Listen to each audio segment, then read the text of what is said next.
lagi sabdanya, barang siapa memusuhi wali Allah, maka dia telah memusuhi Allah. Hati-hati, dalam kehidupan ini banyak orang-orang yang tidak kita kenal, mungkin seperti orang biasa, tetapi di sisi Allah dia adalah walinya. Maka Rasulullah melanjutkan sabdanya, sesungguhnya Allah mencintai orang-orang bertakwa yang tersembunyi, tidak dikenal. Artinya dalam hidup kita mungkin kita melihat orang biasa-biasa saja, padahal di sisi Allah itu orang soleh, Pak. Di hadapan masyarakat tidak dikenal siapa dia, padahal dia ahli ibadah. Maka harus hati-hati dalam meniti kehidupan. Jangan sampai kita menyakiti siapapun, khawatir itu adalah walinya Allah.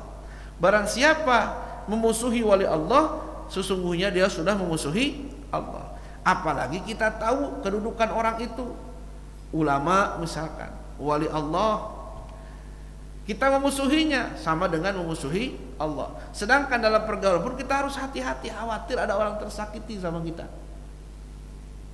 Apalagi kita sudah tahu ya, kan ada wali-wali Allah yang terkenal, ada yang tersembunyi. Wali Allah yang terkenal, ya terkenalnya gara-gara wali lagi. Ada orang menyebutkan dia orang soleh, seperti Syekhuna almarhum Mbah Maimun Zubair, terkenal kealimannya, kesolehannya. Sebagian ulama mengatakan wali. Beliau mengatakan Habibana Habib Rizik Syihab itu wali, kata beliau. Bagaimana mungkin bisa mengumpulkan jutaan orang misalkan di Monas? Nah, itu perkataan beliau. Itu ada satu bukti, satu syahadah, kesaksian dari seorang ulama. Kita tiba-tiba kita gara-gara gak setuju dengan pandangan politik Habib Rizik misalkan, kita membencinya, memusuhinya. Hati-hati, kita sudah memusuhi Allah Subhanahu wa ta'ala. Itu sudah jelas. Yang tersembunyi saja harus hati-hati, apalagi kita sudah tahu kedudukan ulama itu. Kita jadi ikut membencinya, tuh puas di penjara tuh, wah macam-macam. Nauzubillah min zalik.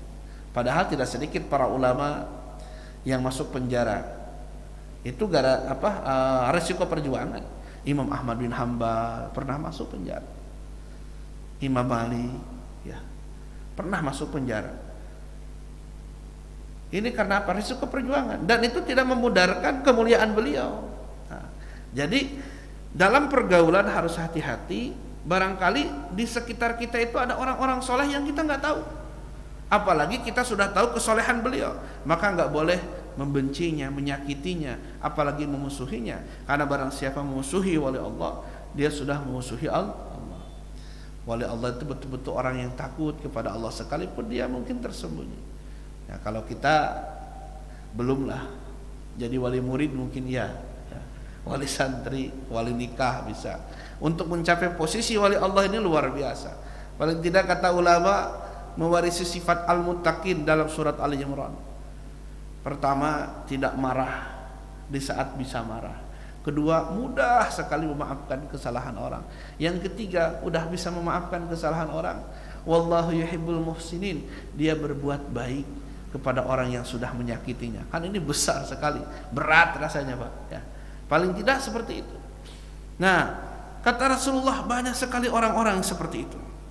Kemudian satu kisah, Abu Hurairah radhiyallahu anhu berkata, ketika kami di majelisnya Rasulullah sallallahu alaihi wasallam, tiba-tiba Rasul sallallahu alaihi wasallam bersabda, besok pagi akan ada seorang ahli surga yang salat bersama kamu.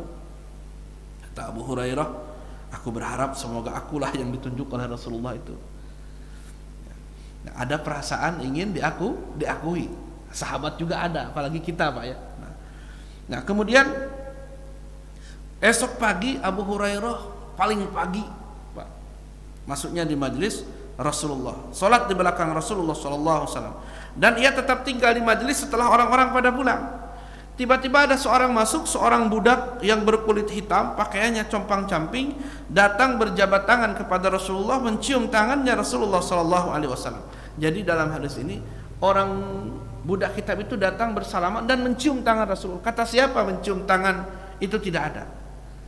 Budak hitam ini mencium tangannya Rasulullah, saking ta'zimnya. Maka jangan sekarang dipersalahgunakan, ada murid mencium tangan gurunya dianggap berlebihan. Tidak. Sahabat mencium tangan Rasulullah sebagai bentuk adab atau akhlak. bukan mengkultuskan atau berlebihan, tidak. Ya, itu sebagai adab. Dan guru menyuruh itu supaya ada akhlak bagi anak, bukan karena ingin disanjung, ingin dipuji, bukan. Supaya ada akhlak yang baik daripada murid kepada guru atau anak kepada orang tuanya. Bayangkan kalau anak dengan orang tua salaman begini saja, kan nggak ada adab. Ya, maka dicium tangannya. Budak hitam itu mencium tangannya Rasulullah Shallallahu Alaihi Wasallam sambil berkata, wahai Nabi Allah, aku minta doa kepada engkau. Apa yang ingin aku doakan untukmu? Doakan aku supaya mati syahid ya Rasulullah. Doanya hebat. Doakan aku supaya mati syahid. Bayangkan, Pak. Nah, maka Rasulullah mendoakan, dan di hadapan para sahabat yang lain mendoakan, semoga kau mati syahid. Sedangkan kami mencium bau kasturi dari badannya. Kata Abu Hurairah, ya, kemudian aku bertanya, ya Rasulullah, siapa dia? Jawab Nabi, ya itu benar tadi. Itu adalah seorang budak dari Bani Fulan yang aku sebut kemarin adalah ahli surga. Abu Hurairah berkata, ya Rasul, mengapa engkau tidak membeli dan memerdekakannya? Maka jawab Rasulullah, ya Abu Hurairah, bagaimana mungkin aku bisa berbuat demikian, sedangkan Allah akan menjadikannya seorang raja di surga nanti. Allah akan menjadikan seorang raja. Wahai Abu Hurairah, sesungguhnya di surga itu ada raja dan orang-orang terkemuka, dan salah satunya adalah orang tadi. Wahai Abu Hurairah, Allah yang maha mengasihi mencintai makhluknya yang suci hati, yang samar, yang bersih, yang terurai rambutnya, yang kempes perut kecuali daripada hasil yang halal, artinya yang banyak puasa, yang bila masuk kepada raja tidak dihiraukan, yang seandainya dia meminang wanita pasti akan ditolak. Artinya di hadapan manusia nggak ada harganya, tetapi di hadapan Allah dia sangat luar biasa, dan nanti akan menjadi raja di dalam surga. Sahabat bertanya, ya Rasul, tunjukkan kepada kami orang tersebut, salah satunya.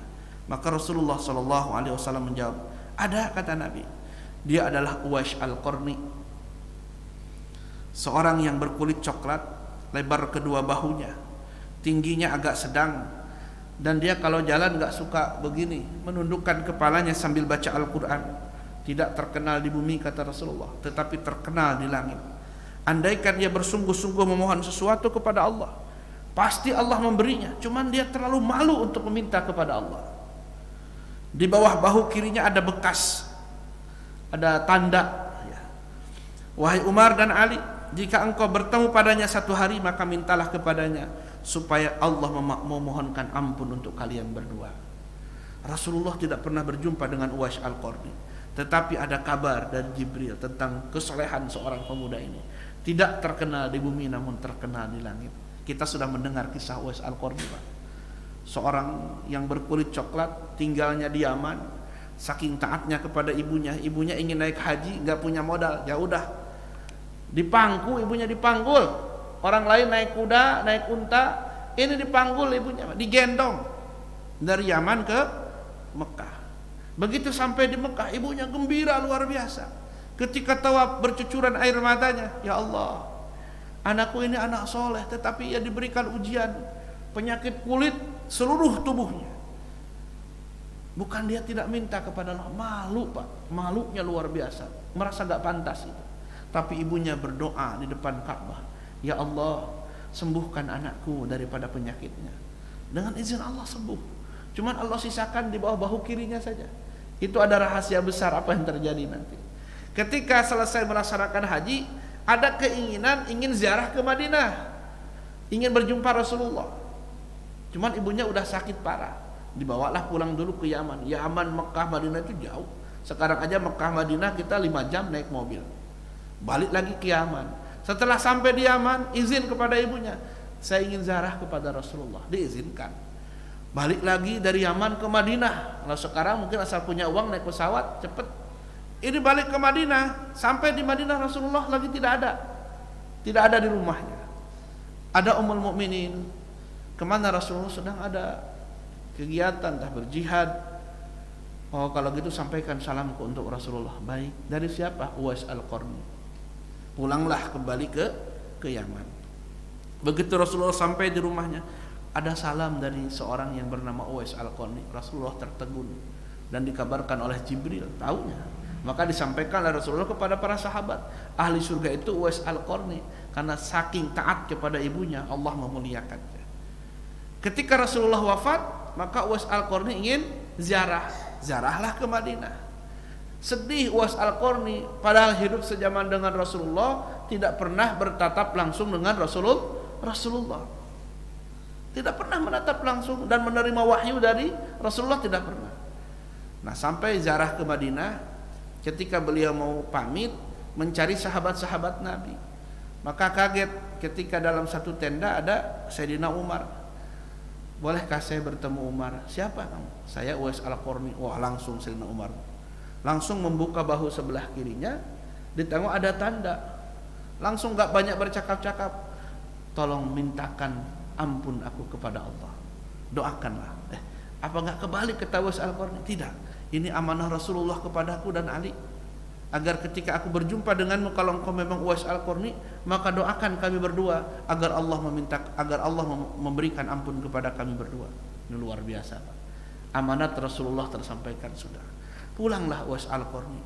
Seketika terdengar kabar beliau meninggal dunia, padahal bukan siapa-siapa, nggak dikenal, orang nggak mempedulikan dia. Tetapi ketika meninggal dunia, banyak orang menyolatinya, banyak orang melayatnya, sampai berkali-kali orang menyolatkan jenazahnya. Orang pada kaget. Kata Sayyidina Umar, itulah orang kata Rasulullah, dia tidak dikenal di bumi, tetapi terkenal di langit karena kesolehannya. Mungkin di dunia ini banyak orang seperti itu, cuman kita tidak tahu. Maka hati-hatilah dalam melangkah. Insya Allah, maka kita pun masuk ke dalam wilayah ini, taqarrub kepada Allah, bersihkan hati kita agar kita tidak salah dalam melangkah di dalam pergaulan kita. Ketika kita sudah sampai pada posisi yang tinggi, begitu kita turun, nah kita pun tidak usah menjadi minder, tidak usah putus asa. Begitulah Allah menjadikan siklus kehidupan. Sekarang musim pandemik, Pak, banyak orang terjun. Biasanya ekonominya tinggi, sekarang turun, tidak masalah. Allah memberikan masa transisi ini agar kita sadar. Nah, maka dalam dunia tasawuf kita sudah biasa. Maka sering-seringlah kita mengasingkan diri, bukan berarti tidak mau bergaul, tapi bertaqarrub kepada Allah Subhanahu wa ta'ala, agar kita tidak kaget ketika satu saat terjadi posisi yang tidak nyaman di dalam diri kita. Wallahu a'lam bis-shawab. Al-Fatihah. A'udzu billahi minasy syaithanir rajim. Bismillahirrahmanirrahim. Alhamdulillahirabbil alamin. Arrahmanir rahim. Maliki yaumiddin. Iyyaka na'budu wa iyyaka nasta'in. Ihdinas siratal mustaqim. Siratal ladzina an'amta 'alaihim ghairil maghdubi 'alaihim waladdallin. Wal 'afu minkum. Assalamualaikum warahmatullahi wabarakatuh.